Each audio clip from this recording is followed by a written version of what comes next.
Hey everybody, this video is to give you a summary and details on the supplements that I am currently taking. Just like everybody else, or at least every guy that I know that started in the gym, the first thing you do is you go out and you buy muscle magazines from the grocery store, and in those magazines you are led to believe that by taking these magic pills and powders that you'll look like the people that are in the magazines. So those magazines are 90% advertisement, if not 100%. And they, just like everybody else, everyone starts out the same. Every time I would get a new one and see a new powder or pill, I would go out and get it and think that it would help me, well, depending on what it is, that it would help me look like the guys in the magazine. Nothing gets you close to what they look like. The only thing that I know of that might get you down that track is hard work. But these are supplements, and by definition, supplements don't take the place of whole food.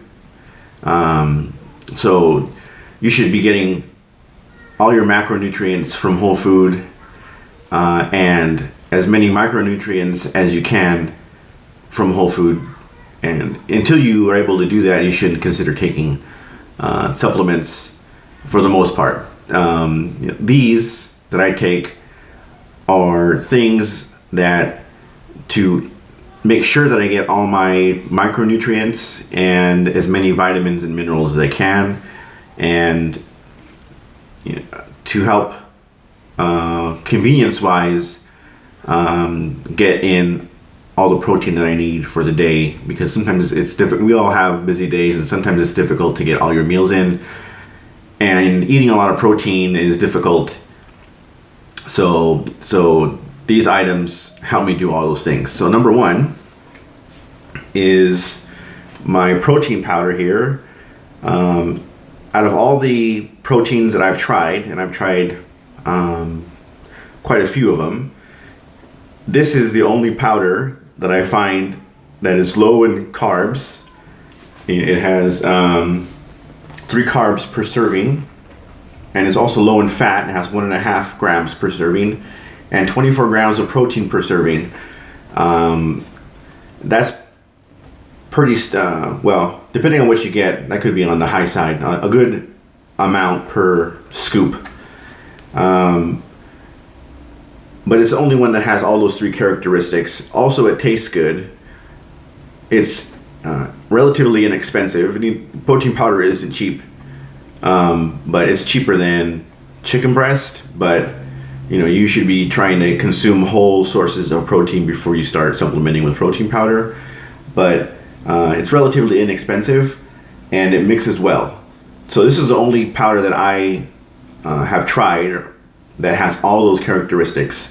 You can find some that are a lot tastier, but they're higher in carbs and fat.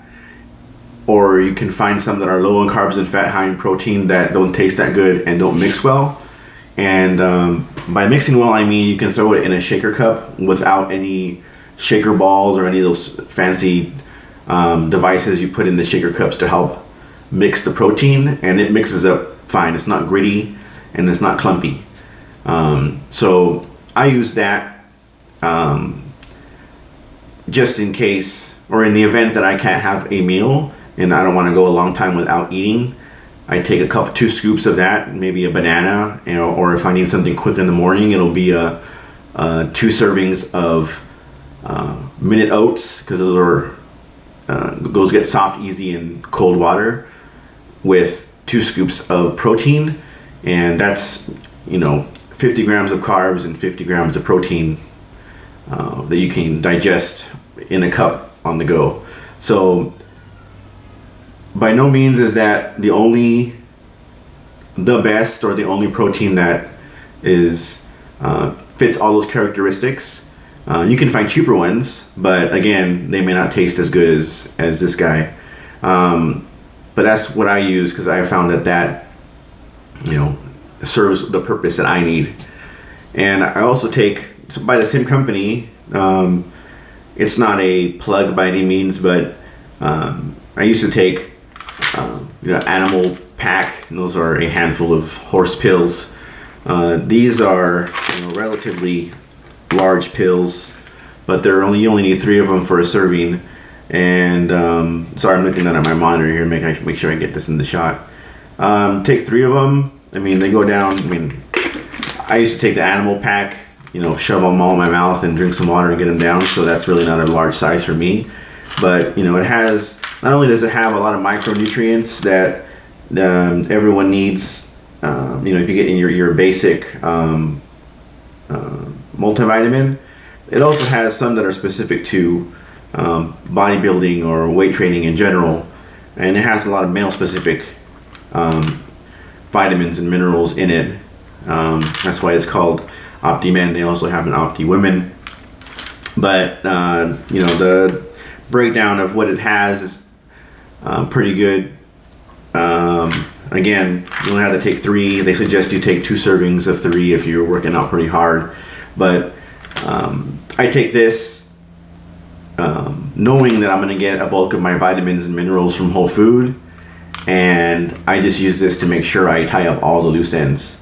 So get yourself a good multivitamin. That's something, and everyone has their opinion on multivitamins. We can discuss their pros and cons and if they're necessary or not, but I better safe than sorry. That's why I take a multivitamin. And then I have 2 omega supplements here.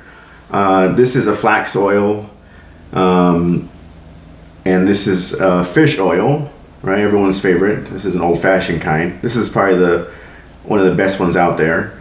I take this just straight off a tablespoon at night, and then this one I squirt into my oatmeal.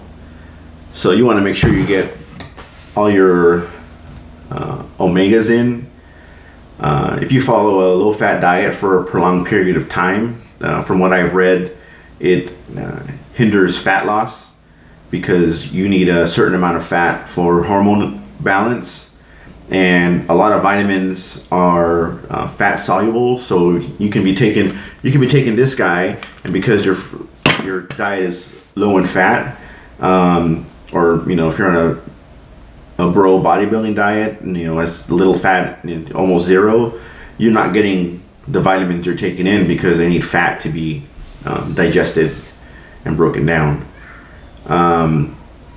So hormone, and in general, you shouldn't be afraid of fat. And this isn't a video on macronutrients, but just in general, especially men, shouldn't be afraid of fat or saturated fat. You should be getting good sources, nuts and eggs, and even dairy, taken in moderation, depending on what your macros are, is a good source of protein, carbs, and fat.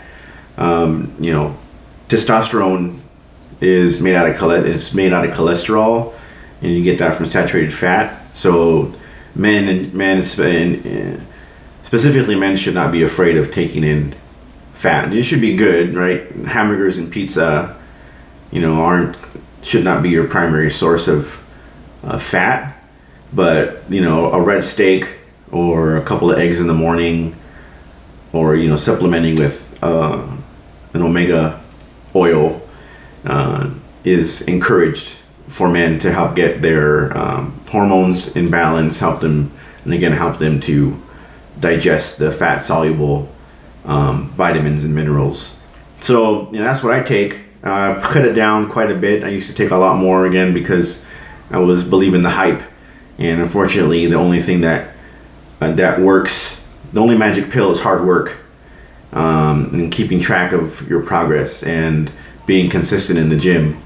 You should also be consistent in your eating. Muscle is made outside of the gym, not in the gym, and these supplements that I've laid out here are just to tie up all the loose ends and to patch up all the holes that you may have in your diet.